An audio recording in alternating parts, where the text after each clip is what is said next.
Salve, salve, rapaziada. Seguinte, curtindo o vídeo, se inscrevendo no canal, compartilhando para mais cortes aí. Vamos ao vídeo, beleza?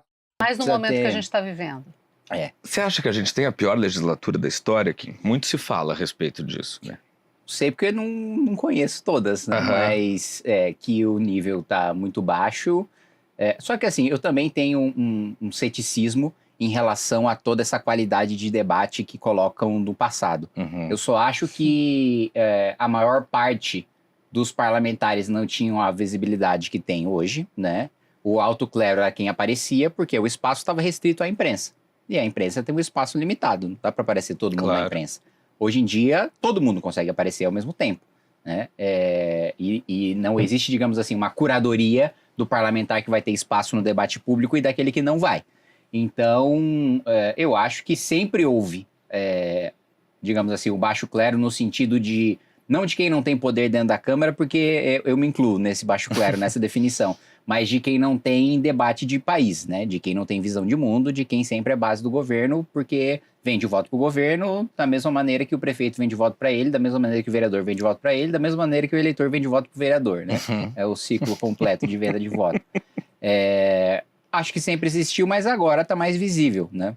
Mesmo porque existe um interesse popular maior na política. Acho que antes o debate político era muito guiado pela opinião das elites, que formavam sua opinião por meio de veículos de imprensa, que por sua vez eram consumidos em regra por pessoas, no mínimo, de classe média, e agora existe uma democratização do debate. E a democratização do debate tem os seus pontos negativos, né? Muitas pessoas opinam sem saber sobre o que elas estão opinando.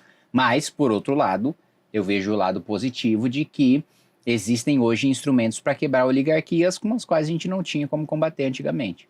Democracia é uma delícia, mas tem seus custos, né? A frase do Ciro. É um pouco desesperador se a gente pensar, porque é óbvio que a gente quer que todos tenham voz. Essa é a ideia da democracia, mas é o que você falou, nem todo mundo tem o preparo, às vezes, para entender a relevância de um cargo ou o que de fato faz um cargo. Você sempre destaca isso, as pessoas acham que deputado é executivo. As pessoas confundem. Se você mandou uma verba para a construção de algo, você tem o poder de construir algo, quando a tua função, na verdade, é pensar em leis. É isso. Primeiro que se a gente for falar assim de diferenciação de cargos assim dentro do próprio legislativo, né, eu não digo que o eleitor, tá? Eu digo que os próprios parlamentares também, em sua grande maioria, não sabem também diferença de competência função Aí é legislativa, pior, né? né? Aí é difícil. Assim, não dá pra gente fazer uma diferenciação tão grande assim, né, entre o representante e o representado. Claro. A baixa qualidade do voto daquela pessoa que acredita, acho que muito em razão por causa da herança patrimonialista que a gente tem, que aquela obra que está sendo entregue pelo deputado, primeiro, é função de deputado, né? E segundo, é um favor que ele está fazendo para ele, leva a um parlamentar que, assim, realmente, a maior, não é uma, digamos assim, eles não são dissimulados quando eles dizem que, de fato, a emenda parlamentar é independência, é municipalismo. Eles realmente acreditam que inaugurar obra é papel de deputado. Não é assim, não, os deputados eles têm uma outra opinião, mas Claro. porque beneficia eles, eles fingem que... Não, a maioria realmente Acredita. acredita que é isso mesmo, que o sinônimo de trabalho é você vender o seu voto para o governo o máximo possível, a não ser pautas que sejam extremamente impopulares e que ganhem repercussão nacional, e que o trabalho... Tanto que eu escuto isso várias vezes, né? Pouquinho, você tem um voto muito fácil, né? Porque é o voto de opinião, eu tenho voto de trabalho, né? Porque ele considera que você legislar, você fiscalizar e você defender a sua opinião não é trabalho. Trabalho é você entregar a obra, Claro. né? Esse é o voto de aspas, trabalho. Então, de fato, o nível de preparo, o nível de consciência, assim... são coisas básicas, assim, de processo legislativo. Não, tem gente que tá lá desde a redemocratização, né? E eu sou, não só por dever de ofício, mas também por um prazer um pouco esquisito, eu gosto muito de processo legislativo, né?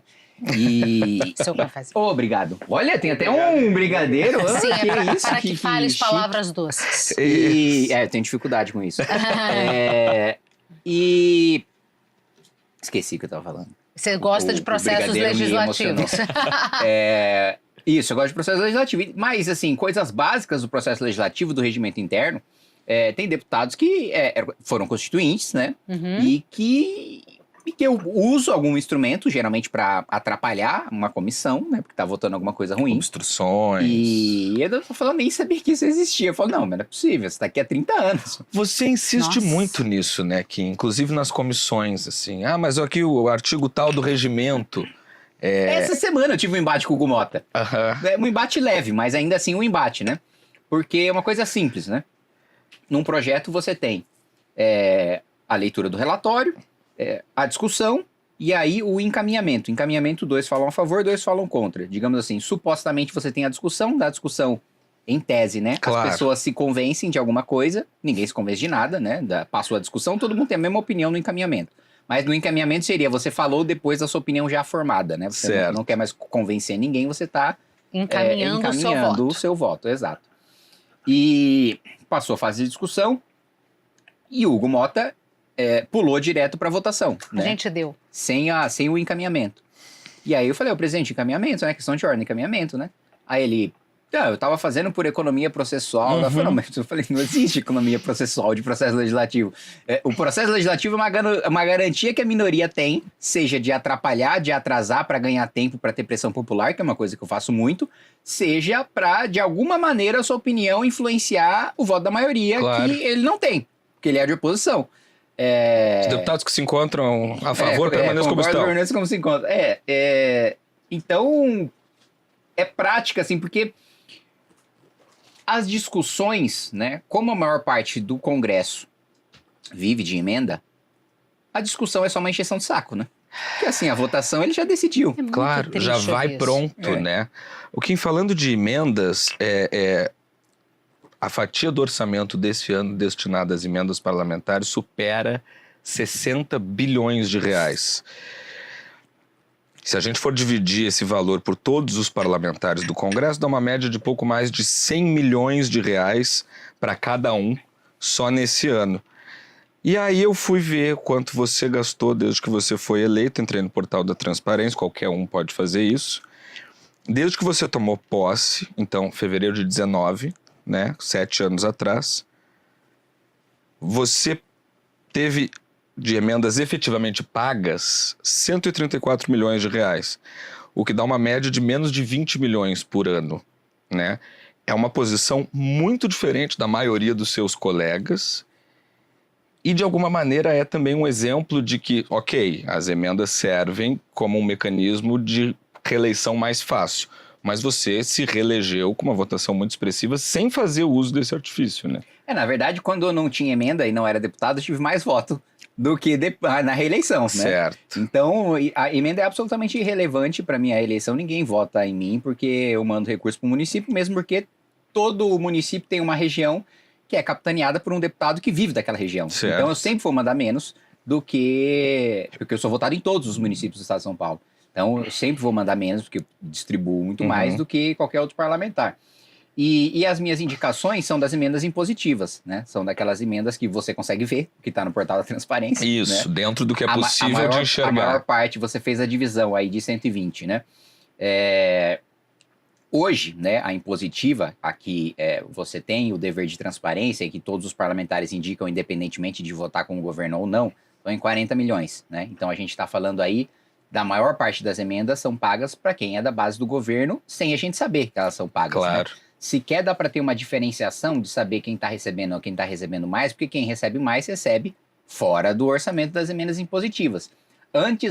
O orçamento secreto era por uma rubrica que era a emenda de relator, RP9. Agora só passou para RP8, que é a emenda RP6, que é a emenda de comissão. Então, assim, mudou uma assinatura, assim. Claro. Na prática, a gente não sabe para onde o dinheiro está indo, a gente não sabe quem está indicando, a gente não sabe quem está recebendo e por que está recebendo, né?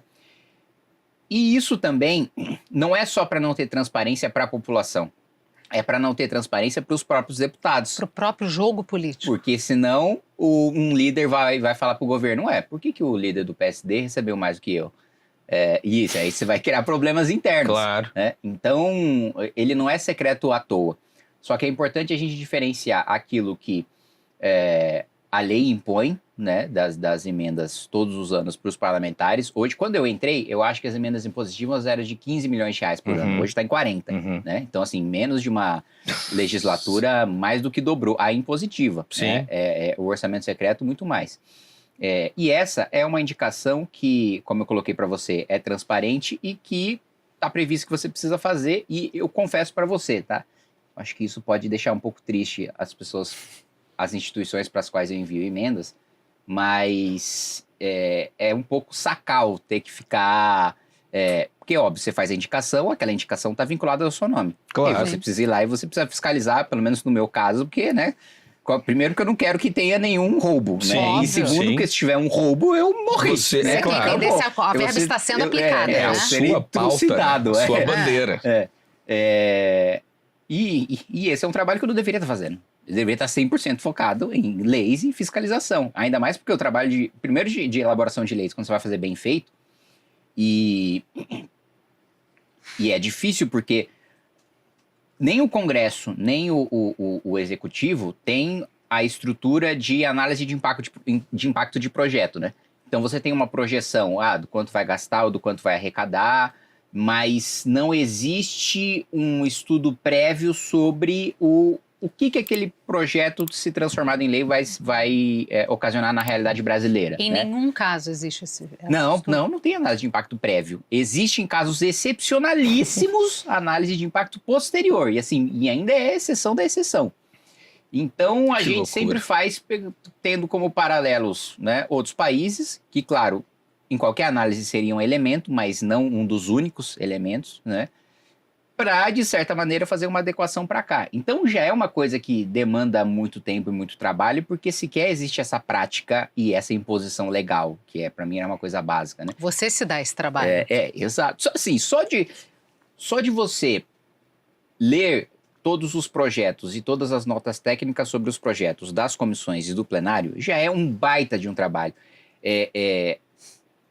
Eu entendo o porquê que boa parte dos meus colegas Não lê. estão costumeiramente bem-humorados.